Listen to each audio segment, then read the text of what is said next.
Bienvenido otra vez a nuestro estudio del libro de Hechos. Estoy muy emocionado de estar contigo de nuevo.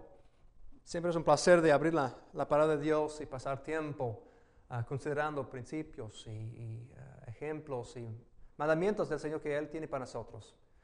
Vamos a continuar hoy mirando en el capítulo 21 y otra vez como siempre quiero pedirte a abrir tu Biblia y seguir conmigo en este estudio. Si recuerdas, hemos dejado a Pablo en el templo de Jerusalén. Él había entrado para hacer ciertos sacrificios y él había entrado y aparentemente los judíos del área lo reconocieron y tenían problemas que él está allí. Realmente hay dos cosas que ellos están diciendo en versículo 27 y al 29 que fue el problema, la razón por el tumulto realmente. Primeramente, ellos dicen que este hombre anda en todas partes del mundo enseñando a toda la gente en contra del pueblo de Israel. Entonces, en un lado, ellos están diciendo, hey, este hombre está enseñando cosas en contra de ese lugar, el templo, y en contra de la ley de Moisés. Y esto me suena como conocido, algo que hemos oído antes. Y si regresa a lo que hemos hablado en el capítulo 6, al fin del capítulo 6 de Hechos, y capítulo 7, lo mismo fue dicho en contra de Esteban, que está hablando en contra de ese lugar y en contra también de la ley. Bueno, lo mismo está pasando con Pablo aquí.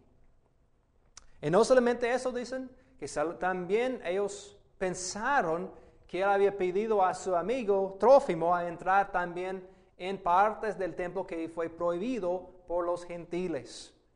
Hemos mencionado en el templo había esta inscripción del Tánatos, de que cualquier gentil que entre en esta parte del templo está culpable de la muerte. Y claro que Pablo no había traído a su amigo adentro del templo, pero los judíos pensaron que eso. Bueno, los judíos se enojaron, leemos en versículo 27 al 29, y finalmente en capítulo 21, versículo 30, dice lo siguiente: toda la ciudad se alborotó y la gente se precipitó en masa, agarró a Pablo y lo sacó del templo y a arrastras. Inmediatamente se cerraron las puertas. Estaban por matarlo cuando se le informó al comandante del batallón romano que toda la ciudad de Jerusalén estaba amotinada. Enseguida tomó algunos centuriones con sus tropas y bajó corriendo hacia la multitud. Al ver que el comandante y a sus soldados, los amotinados, dejaron de golpear a Pablo. Bueno, vamos a ver en esa sección, en versículo 30 y 31, que los judíos llevan a Pablo afuera del templo y lo empiezan a maltratar.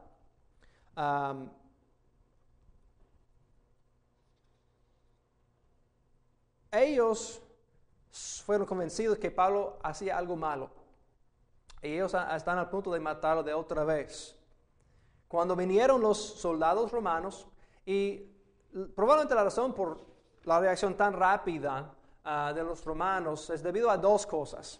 Uno es que el lugar donde están viviendo está pegado al templo.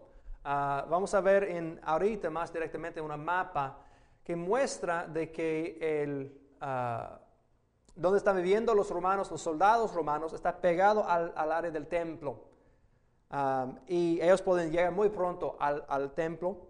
Pero también históricamente es importante de saber de que durante ese tiempo, al fin del 50, al principio de los 60, había muchos problemas entre los romanos y los judíos y la tensión estaba creciendo y creciendo y creciendo hasta que más adelante, en el año 66 y adelante, la guerra inició realmente directamente entre los judíos y los romanos. Y al final del 70 fue derrotados los judíos. Es cuando los romanos conquistaron Jerusalén, destruyeron el templo. Pero el gobernador antes de Félix, que vamos a mirar en esta clase, antes de él había otro señor, Cumanus, o Cumano. Él había tenido muchos problemas, aún en el templo mismo. Había un problema entre un soldado que se portó mal y inició un tumulto. Y eso causó muchos problemas y aún muchos murieron ahí en el templo por tener tanta gente corriendo para salir del templo y muchos perdieron su vida. Bueno, entonces, por esa razón, los soldados romanos estaban listos en cada momento por tumulto, porque están acostumbrados de tener problemas de esa manera. Y los romanos respondieron muy rápido. Llegaron a Pablo y lo salvaron realmente. Y en versículo 33 y adelante, leemos de que Pablo empieza a hablar con este señor que es el comandante. Mire conmigo lo siguiente, pues solamente vamos a brincar al 37, pero el comandante agarra a Pablo, lo lleva separado, lo sujetó con cadenas y luego empezó a hablar con él, tratando de conseguir la razón por el tumulto.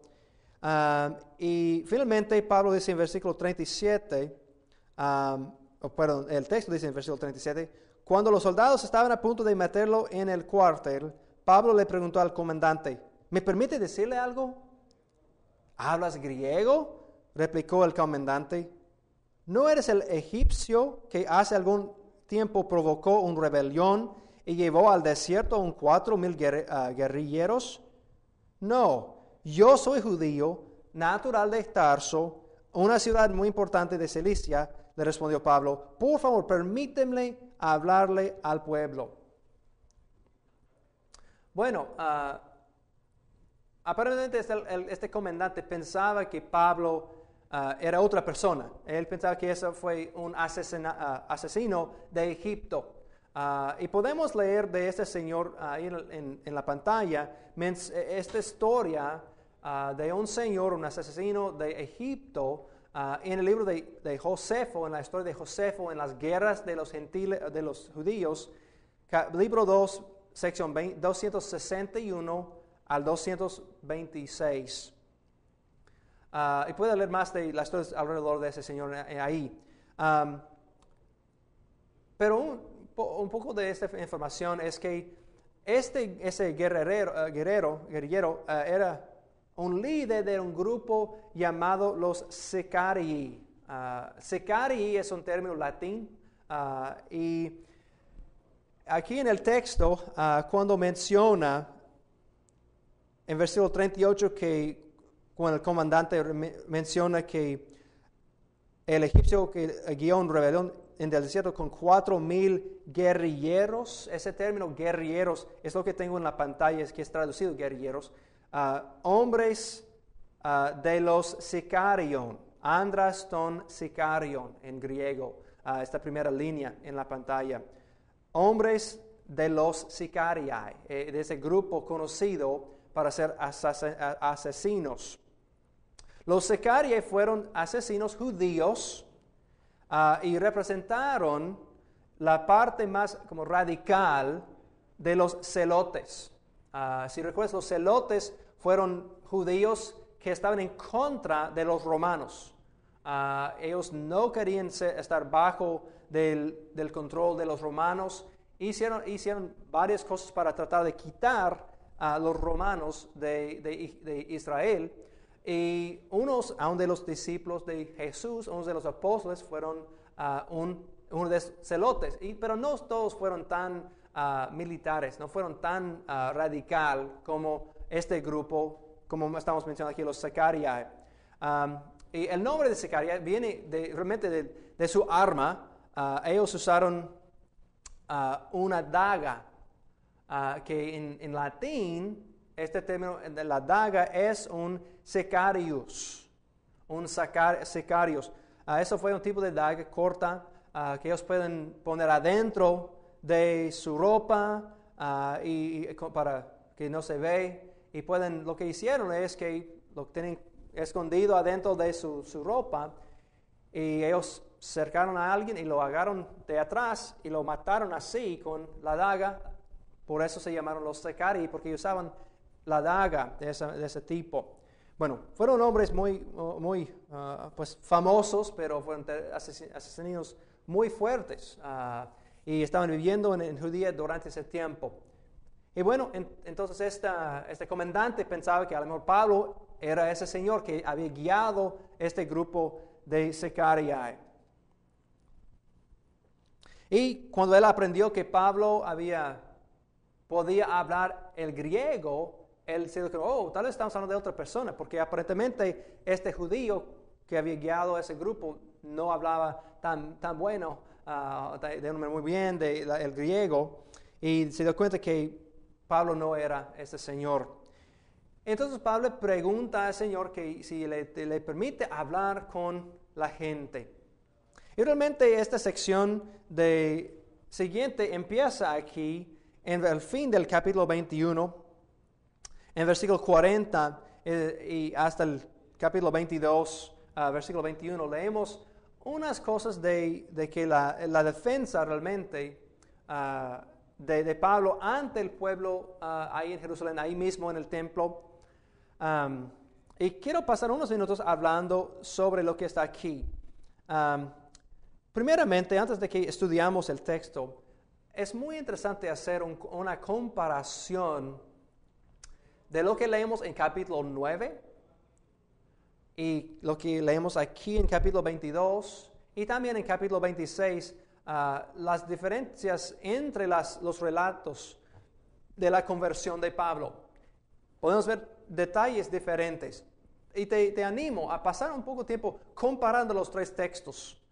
Si puedes poner uno al lado del otro y considerar, ¿qué está diferente, qué está mencionado en un texto que no está en el otro? Tal como que hacemos muchas veces con los evangelios de Mateo, Marcos, Lucas y Juan, mirando a para tener mejor idea de lo que sucedió y tener una idea más completa de lo que había sucedido. Y igual aquí en ese caso.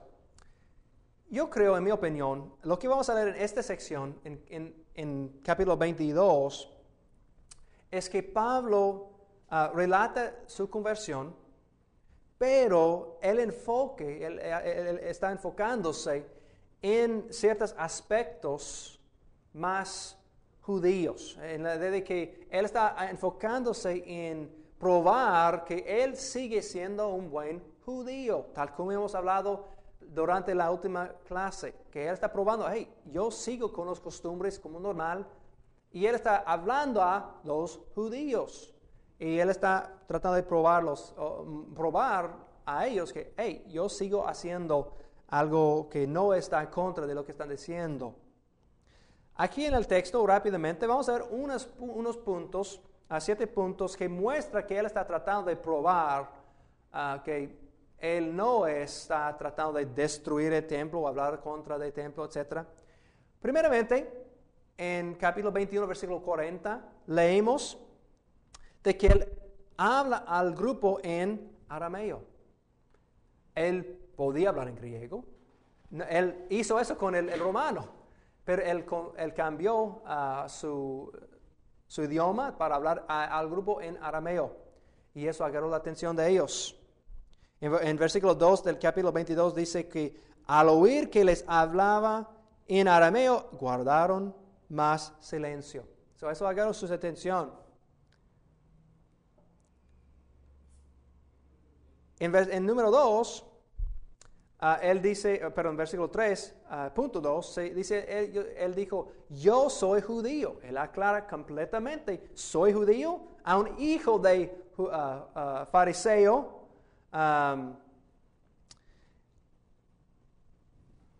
y que él fue criado en Jerusalén. Y aunque, otra vez, una cosa interesante es que aunque fue nacido en Tarso, no sabemos cuánto tiempo él pasó en Tarso, tal vez unos años, no sabemos. Pero por parte de su vida, él fue criado ahí en Jerusalén mismo, tal vez con el resto de su familia.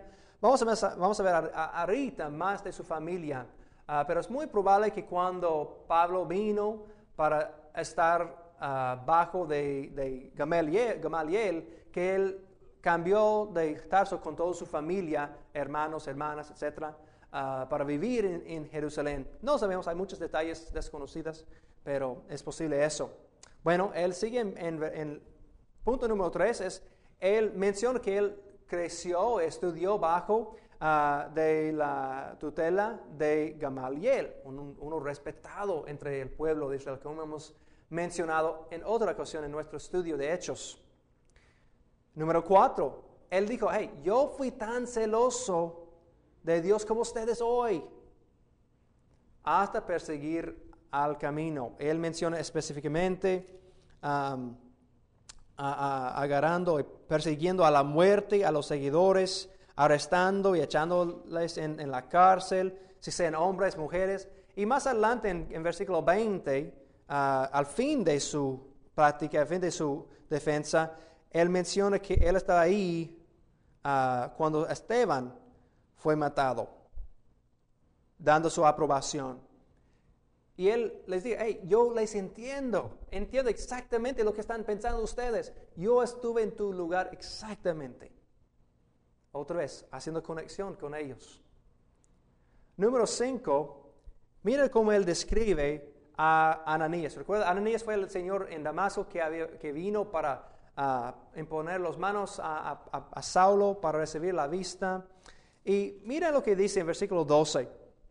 Vino a verme a un tal Ananías, hombre devoto que observaba la ley y a quien respetaban mucho los judíos que ahí vivían. Interesante, ¿verdad? No vemos estos detalles en las otras, en capítulo 9 ni en capítulo 26. Y él incluyó eso, yo creo, para otra vez ganar la audiencia en cierta manera. Y es verdadero, okay, no estoy diciendo que está inventando algo, sino él está simplemente incluyendo detalles aplicables a la situación. Aparentemente este señor Ananías fue un hombre devoto, que observaba la ley y que sí fue respetado entre el pueblo judío, aunque fue cristiano, aunque fue seguidor de Jesús. Otra vez, otra conexión con los judíos. Número 6, en versículo 14, él menciona que el Dios de nuestros antepasados te ha escogido para que conozcas su voluntad. Entonces, otra vez, Pablo hace la conexión entre el Dios de nuestros antepasados, de Abraham, Moisés, etcétera, con su ministerio. Para otra vez conectarse con el antiguo pacto, con el Antiguo Testamento. Y eso fue importante, porque los judíos aquí están diciendo que está en contra de todo del antiguo. Y Pablo está diciendo, no, aun Dios mismo está diciendo, hey, esta parte de mi voluntad, pero también estás conectado con las promesas del Antiguo Testamento, de Abraham y de Moisés, etc. Número 7, al final, dice en versículos 17 y 18 lo siguiente. Cuando volví a Jerusalén, mientras oraba en el templo, tuve una visión y vi al Señor que me hablaba. Date prisa, sal inmediatamente de Jerusalén, porque no aceptarán tu testimonio acerca de mí. Señor, le respondí, ellos saben que yo andaba de sinagoga en sinagoga encarcelando y azotando a los que creen en ti. Y él sigue hablando de lo que sucedió con Esteban. Es interesante que él mencione esta visión.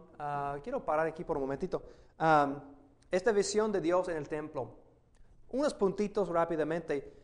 Cuando tengas tiempo, haz un estudio en relación de la comparación de Pablo en el templo recibiendo una visión y Isaías. En capítulo 6 de Isaías, que él también recibió una visión adentro del templo. Y es interesante que ambos son mencionados de hacer un trabajo, una obra, y es algo comparable. Yo creo que vale la pena para estudiar lo que es paralelo entre los dos. Y no sé si los oyentes en ese momento captaron eso o no. Es posible que ellos se dieron cuenta que, wow, está comparándose con Isaías. No sabemos, pero es posible. Pero vale la pena para estudiar eso cuando tengas tiempo. Pero también esa sección 17 y 18 no leemos en otras partes.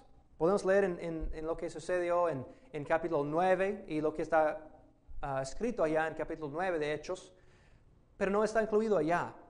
Aparentemente eso sucedió, pero Lucas no incluyó en otra parte. Pero otra vez es manera de decir, wow, si alguien está adentro del templo en otra ocasión y recibiendo visiones de Dios, eso es decir, otra vez, Dios ha aprobado lo que Pablo está haciendo, está poniendo su sello de aprobación en cierta manera. Pablo está tratando a relatar, hey, mira, Dios me hizo eso, me llamó para hacer eso, perdón. Dios es quien está atrás de mis acciones. Una vez tratado de demostrar que Él está simplemente siguiendo la mano de Dios. Entonces, yo creo en toda esta sección, otra vez está hablando a los judíos. Y Él trató de conectar su ministerio con el Antiguo Testamento, con la vida judía. Pero al final de cuentas, en versículo 21 leemos que Pablo dice, pero el Señor me replicó, vete y yo te enviaré lejos a los gentiles. En este momento, cuando él menciona esta palabra gentil, el tumulto otra vez se inició. Y ellos levantaron su voz y gritaron, bórralo de la tierra, ese tipo no merece vivir. Bueno, entonces aunque él trató de ganar al pueblo, ellos no quisieron, simplemente. En este momento cuando ellos oyeron de esta palabra de los gentiles, otra vez inició el problema. Bueno, quiero parar aquí por un momento para hacer un estudio breve sobre un versículo, creo que es interesante y espero que nos ayuda. Aunque no tenemos tiempo para estudiar cada versículo en esta sección, quiero regresar al versículo 16, en lo que sucedió en relación con Ananías, que Ananías vino, se impuso las manos, y mira lo que dice en versículo 14 y 15. Luego dijo, el Dios de nuestros antepasados te ha escogido para que conozcas su voluntad y para que veas al justo y oigas las palabras de su boca. Tú le serás testigo ante toda persona de lo que has visto y oído. Y ahora, ¿qué esperas? Levántate, bautízate y lávate tus pecados, invocando su nombre.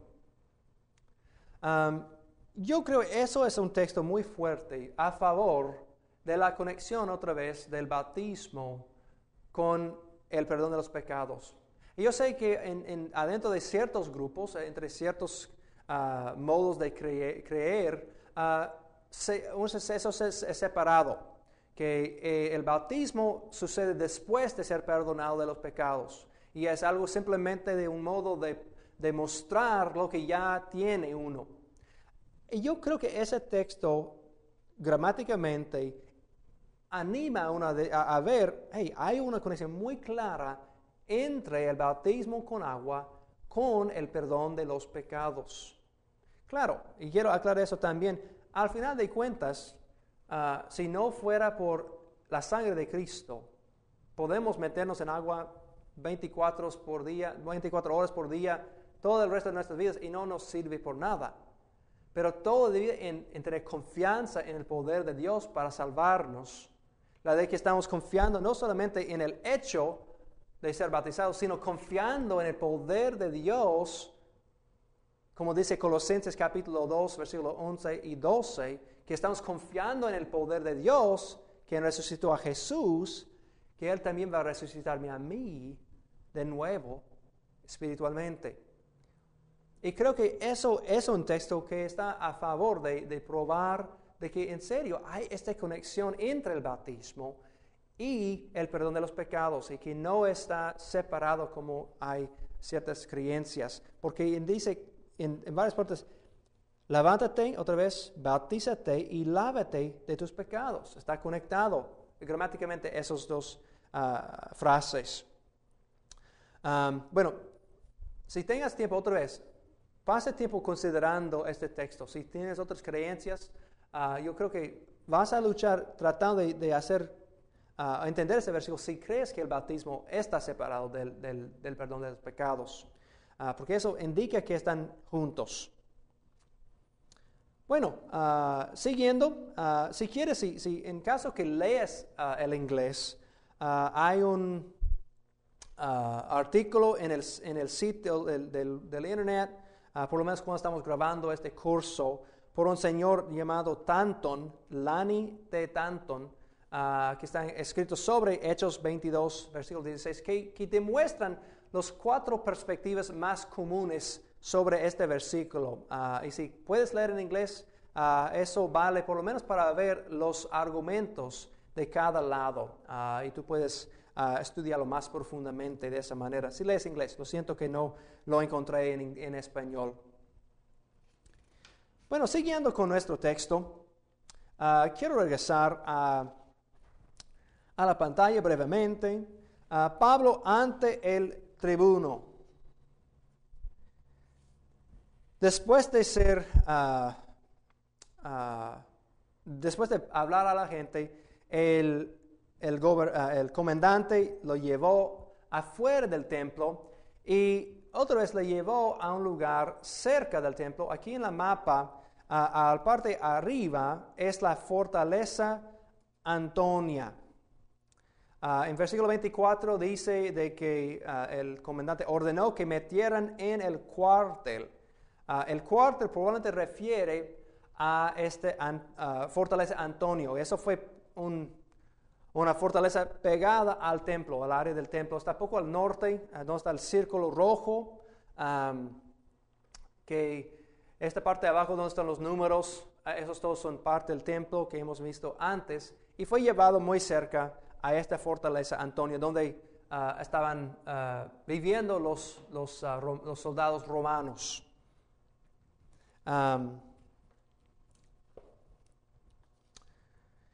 Bueno, regresando a nuestro texto, quiero leer brevemente la plática que Pablo tenía con los otros, el comandante. Empezando en el versículo 23. Como seguían gritando, tirando sus mantos y arrojando polvo al aire, el comandante ordenó que metieran a Pablo en el cuartel. Mandó que lo interrogaron a latigazos, con el fin de averiguar por qué gritaban así contra él.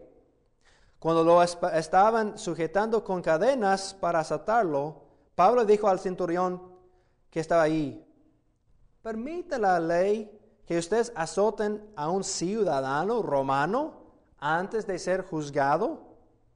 Al oír esto, el centurión fue y avisó al comandante: ¿qué va a hacer? ¿Qué va a hacer usted? Resulta que ese hombre es ciudadano romano. El comandante se acercó a Pablo y le dijo: dime, ¿eres ciudadano romano? Sí, lo soy. A mí me costó una fortuna adquirir mi ciudadanía, le dijo al comandante. Pues yo la tengo de nacimiento, replicó Pablo. Los que iban a interrogarlo se retiraron enseguida, y al darse cuenta de que Pablo era ciudadano romano, el comandante mismo se asustó de haber encadenado. Bueno, hemos hablado de ese concepto antes, de la importancia de tener esta ciudadanía romana.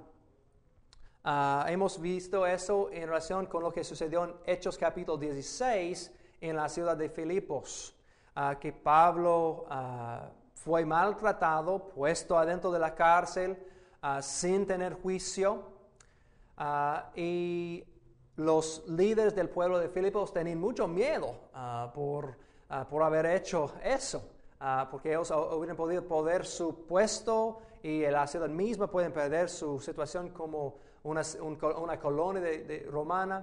Fue muy peligroso castigar a un ciudadano romano sin tener un juicio oficial, tener su día en corte. Bueno, eso me lleva a unas cositas rápidamente.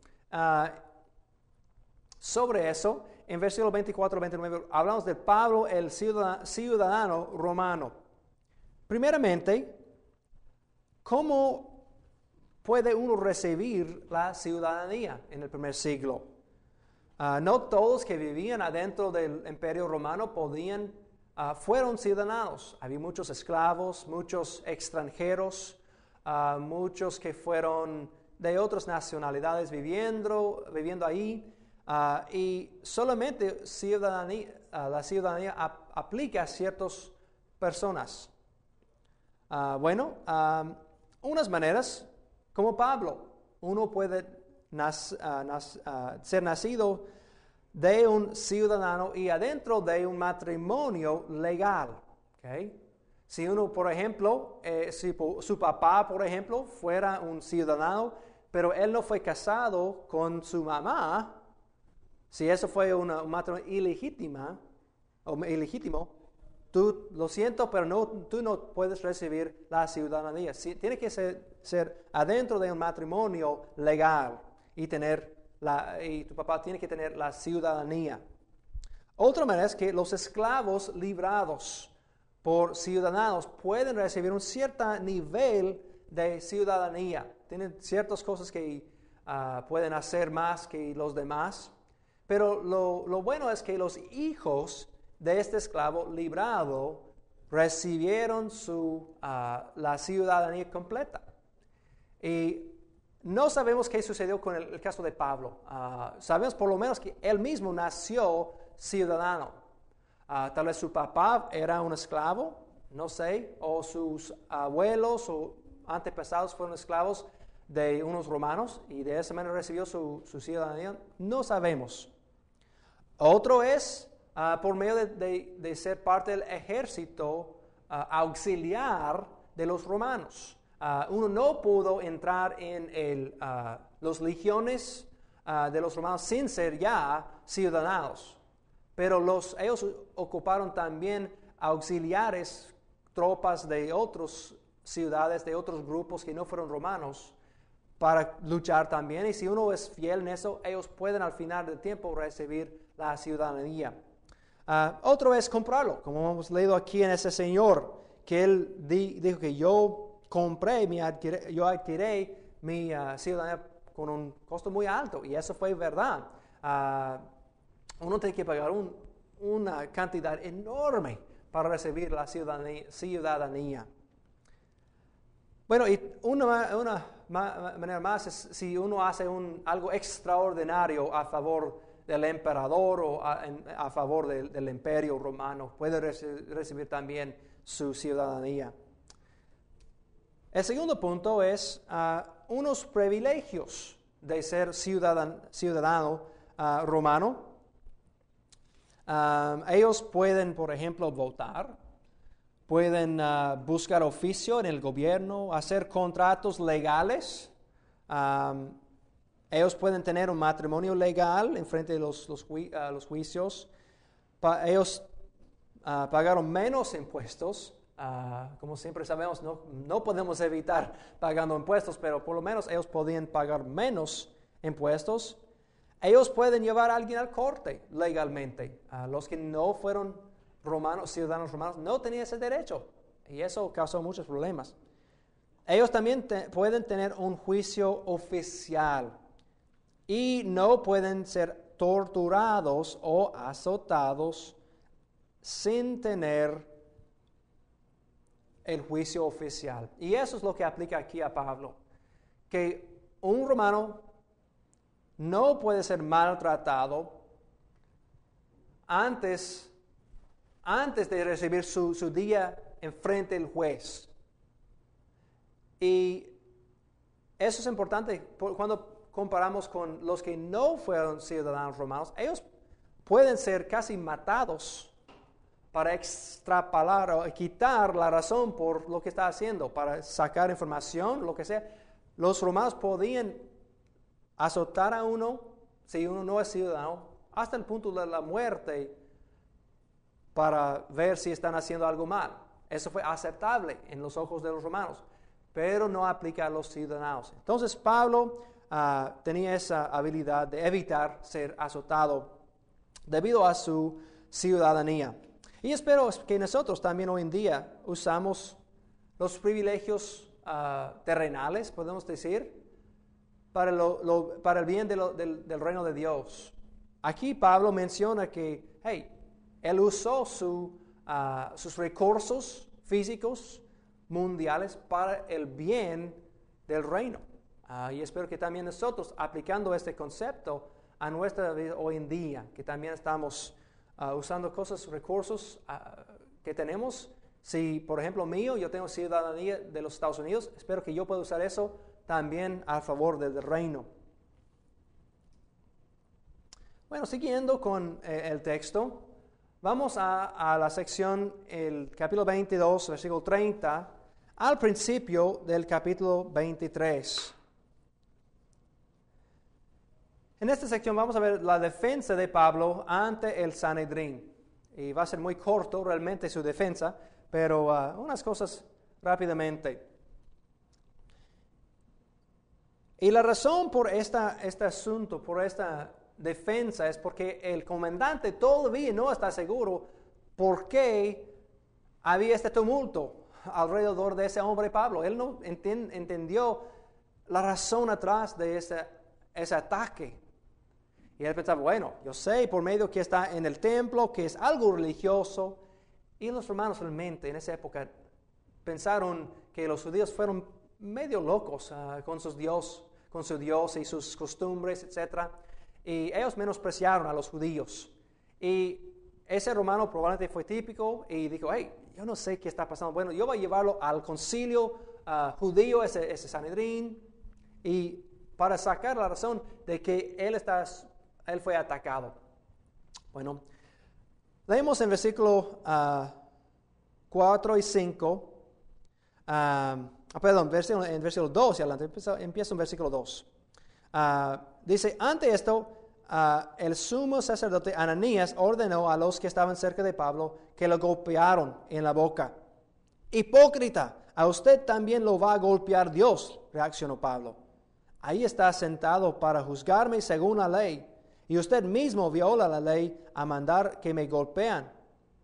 Los que estaban junto a Pablo le interpelaron.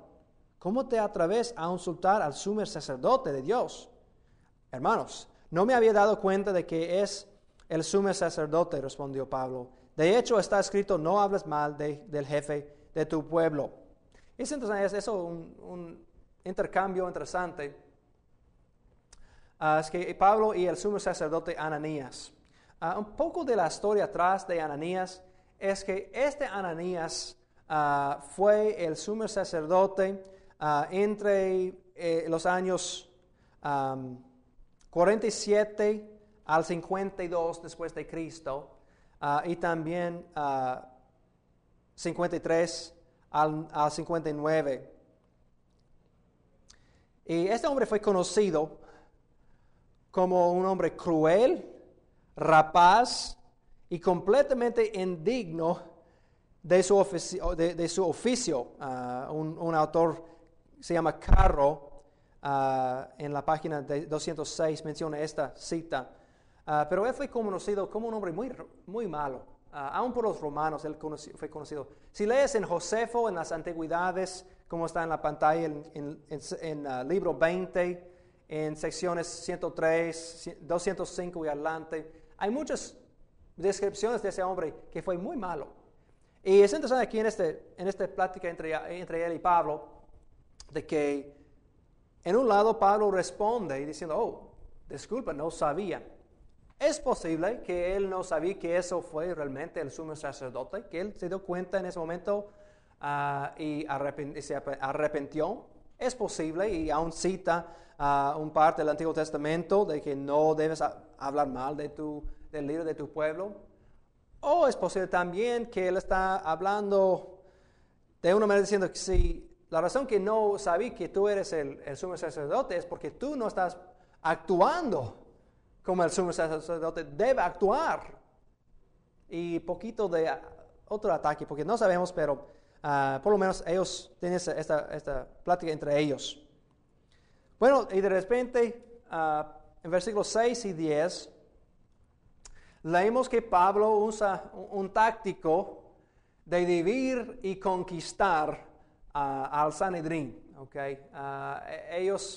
Pablo sabía que en ese momento él no iba a recibir un juicio justo.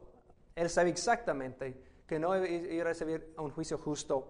Entonces él decide, yo sabe que hay división entre ese grupo de gente y que él menciona, hey, yo soy hijo de fariseo, yo soy fariseo, y la razón de que estoy enfrente de ustedes es debido a mi creencia en la resurrección de entre los muertos. Y en ese momento inició otro tumulto adentro del Sanedrín.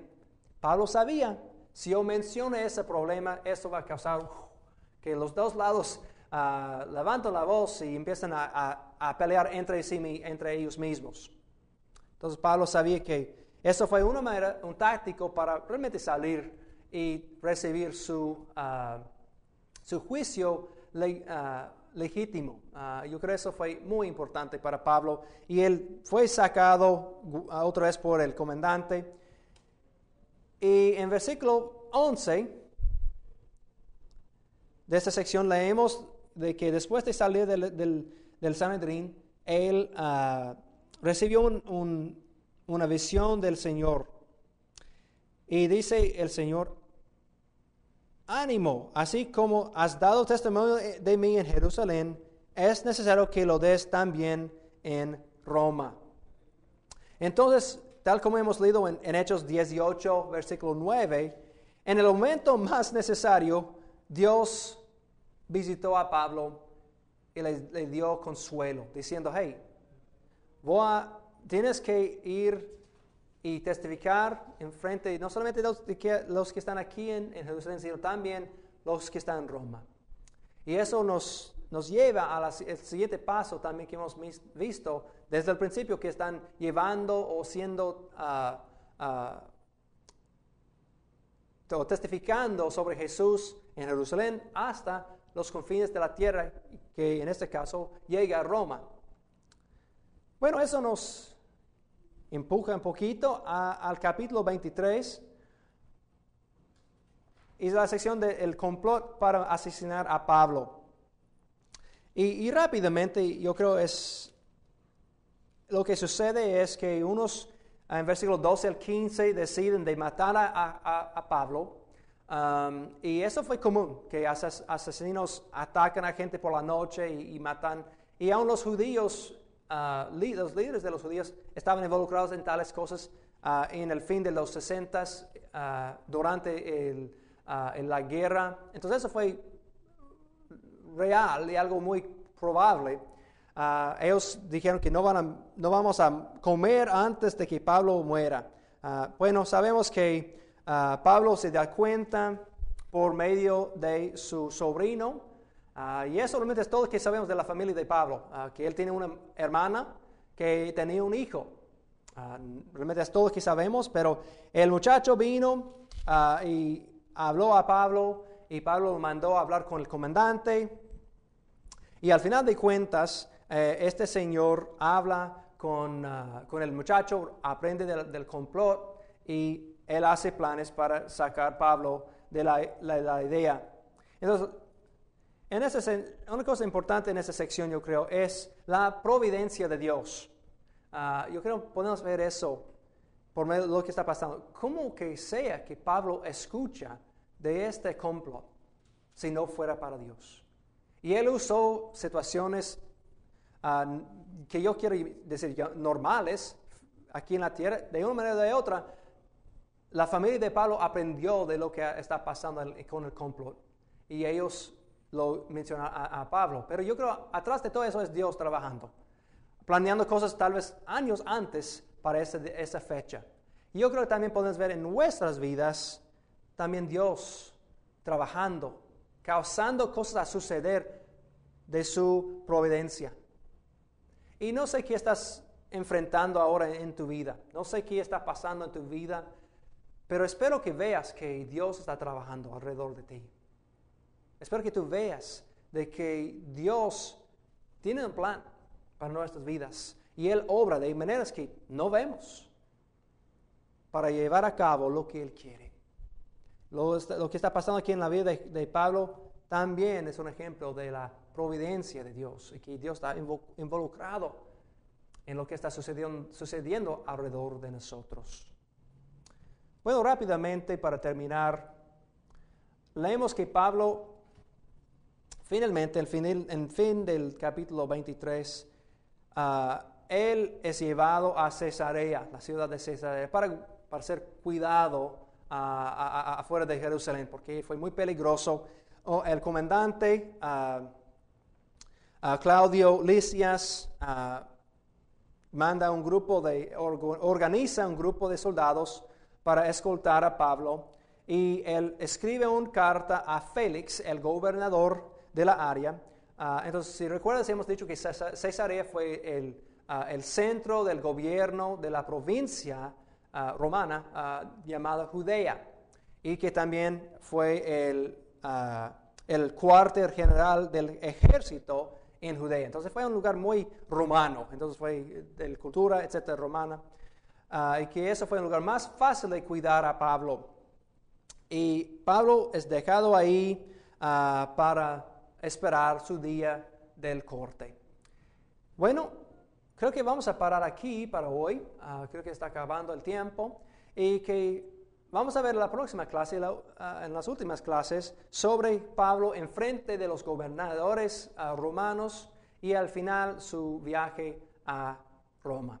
Que Dios te bendiga y sigue buscando a la providencia de Dios en tu vida y ver cómo Dios está trabajando para avanzar el reino de Dios en tu vida y por medio de ti. Que Dios te bendiga.